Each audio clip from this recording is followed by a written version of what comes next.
Scientology. The word itself sparks curiosity and controversy. Founded by science fiction writer L. Ron Hubbard, this organization has long been a topic of debate. Is it a religion? Is it a cult? Opinions vary, but one thing is certain. Scientology has been plagued by accusations of wrongdoing for decades. This leads us to the heart of our discussion, the protests against Scientology.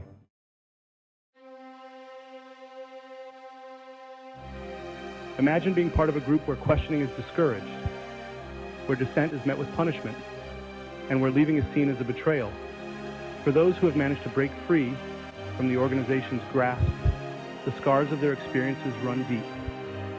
They speak of families torn apart, savings drained, and emotional manipulation that continues to haunt them.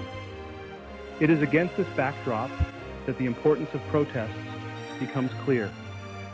By standing up and speaking out, protesters are challenging the organization's authority and demanding accountability.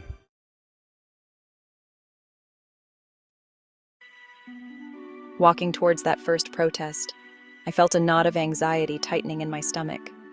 The weight of my decision to finally speak out against an organization that had once been my entire world felt immense. As I got closer, the chants of the protesters grew louder, a chorus of voices demanding change. Holding my breath, I stepped into the crowd, immediately struck by the sense of purpose that seemed to radiate from everyone around me. Maybe, just maybe, together we could make a difference.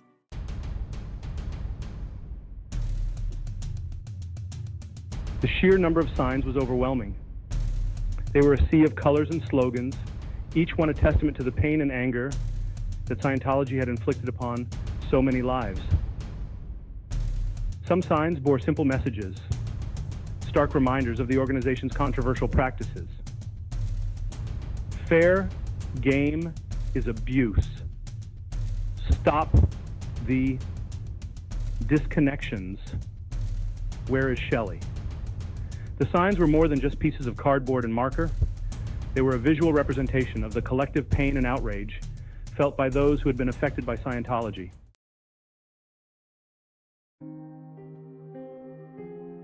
As the protest went on, I found myself drawn into conversations with other former members.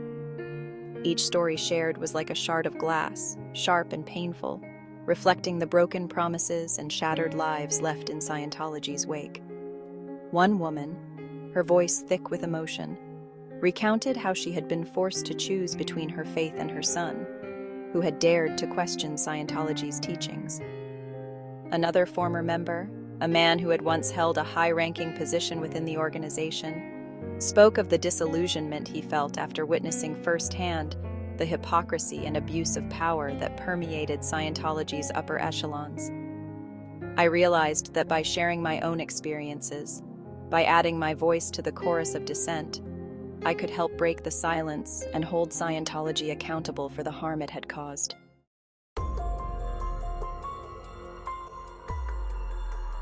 As the protest continued, I noticed a palpable shift in the atmosphere. A group of people dressed in plain clothes had positioned themselves strategically around the perimeter of the demonstration.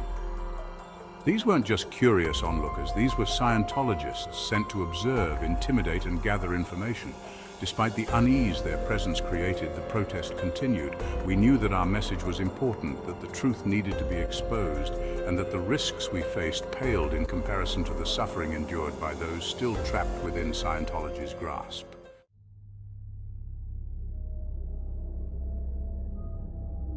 The following days were filled with a mixture of anxiety and defiance. I couldn't shake the feeling that I was being watched, followed. Every car that slowed down as it passed by, every unfamiliar face in the crowd sent a jolt of fear through me. Despite the fear, I refused to back down. I knew that giving in to intimidation would only embolden Scientology.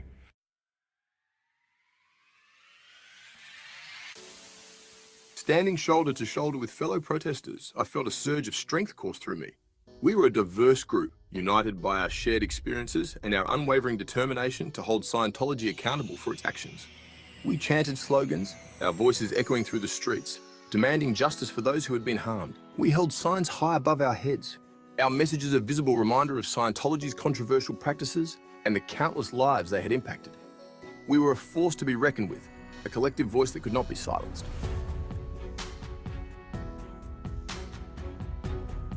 One of the most inspiring aspects of the protest was witnessing the resilience of those who had been directly impacted by Scientology's abuses. Despite the harassment, the intimidation, the personal losses they had endured, they refused to be silenced. They shared their stories with a rawness and honesty that was both heartbreaking and empowering. Each story shared was a testament to the human spirit's ability to overcome adversity. They had stared down their fears, they had risen above their pain, and they were using their voices to fight for change. One image that remains seared in my memory is that of a mother standing at the edge of the protest, her eyes filled with a mixture of sadness and determination. She held a sign with a picture of her daughter, a young woman with a bright smile and sparkling eyes. The caption read, "I just want my daughter back." Her plea was heartbreaking, a raw and powerful reminder of the human cost of Scientology's policies. It was a testament to the enduring power of love and the lengths to which a parent would go to reclaim a child lost to a destructive ideology.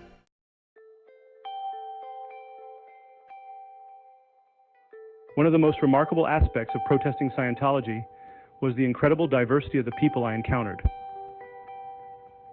Standing shoulder to shoulder were individuals from all walks of life, each with their own unique story to tell.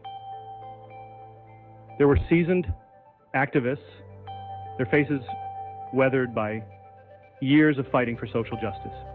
Their passion was contagious, their commitment unwavering.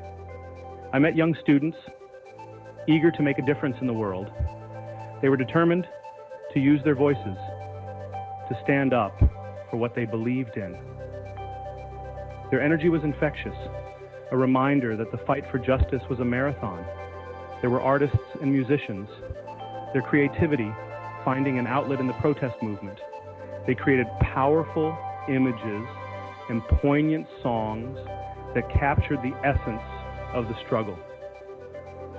What united us, despite our differences, was a shared sense of purpose. We were all there because we believed that Scientology's abuses could no longer be tolerated.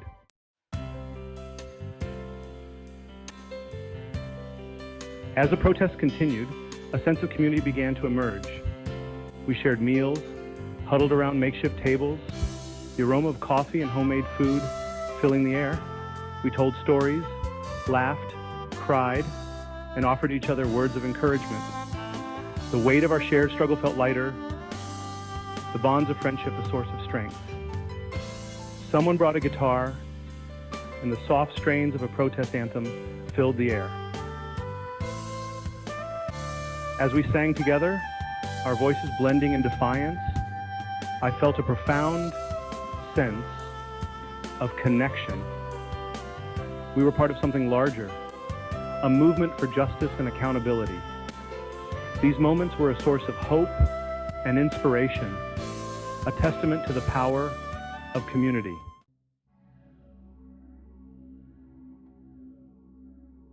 Her name was Sarah, and her story sent chills down my spine. She had once been a rising star within Scientology, her dedication and charisma earning her a place among the organization's elite. But her world had come crashing down when she dared to question some of Scientology's teachings and practices. Labeled a trouble source and subjected to intense pressure to recant her views, Sarah had eventually decided to leave the organization. But leaving Scientology wasn't as simple as walking away.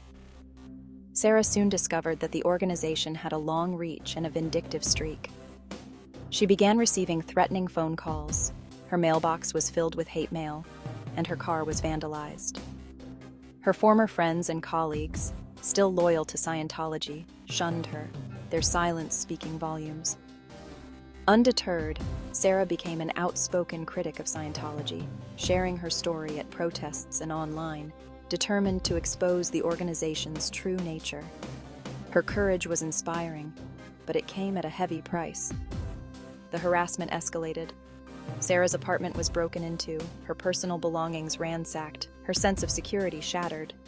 She was followed, her movements tracked, her every step shadowed by an unseen presence. The psychological toll was immense. Sarah began to doubt her own sanity, wondering if she was imagining things, if the stress was getting to her. But deep down, she knew the truth. Scientology was relentless in its pursuit of those who dared to speak out against them.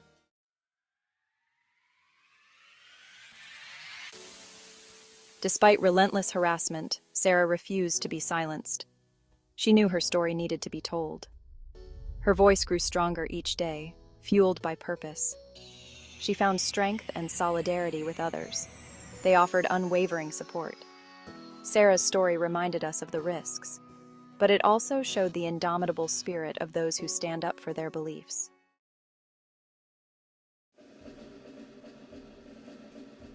As I reflect on the conversations, the stories, the raw emotions witnessed at the Scientology protests, a profound sense of responsibility settles upon me.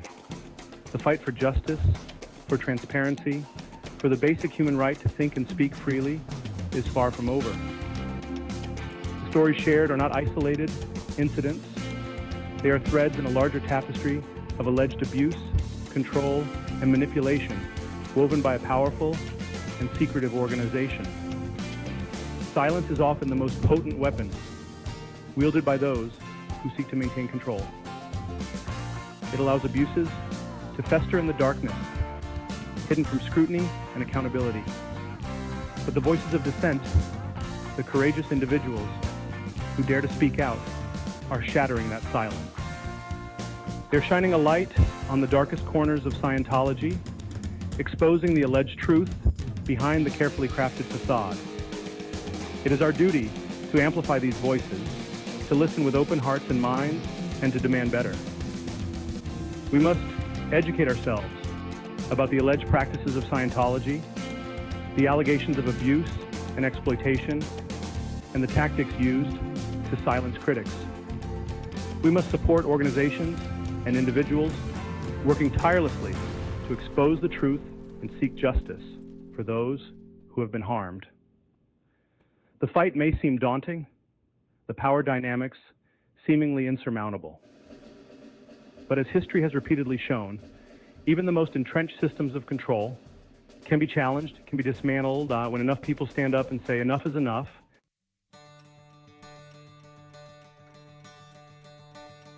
The road ahead will undoubtedly be filled with challenges. Scientology is known for its aggressive legal tactics, its relentless pursuit of critics, its attempts to discredit and intimidate those who dare to speak out. But the courage and resilience of the individuals I met at the protests fill me with a sense of hope. They have faced their fears. They have overcome immense personal loss and hardship, and they have emerged stronger, more determined than ever to expose the truth. Their stories are a testament to the enduring power of the human spirit, the unyielding belief in the possibility of a better world. The fight against Scientology is not just about holding one organization accountable. It's about upholding the fundamental principles of freedom of thought, freedom of speech, and freedom of religion. It's about creating a world where individuals are free to explore their own beliefs without fear of reprisal, where families are not torn apart by manipulative policies, and where the pursuit of truth and justice is valued above all else. As I leave the protests behind, I carry with me a profound sense of gratitude for the courage and resilience of those who shared their stories. They have ignited a spark of hope, a belief that even in the face of seemingly insurmountable odds, truth and justice can prevail. Their legacy will be one of unwavering determination, a beacon of hope for generations to come.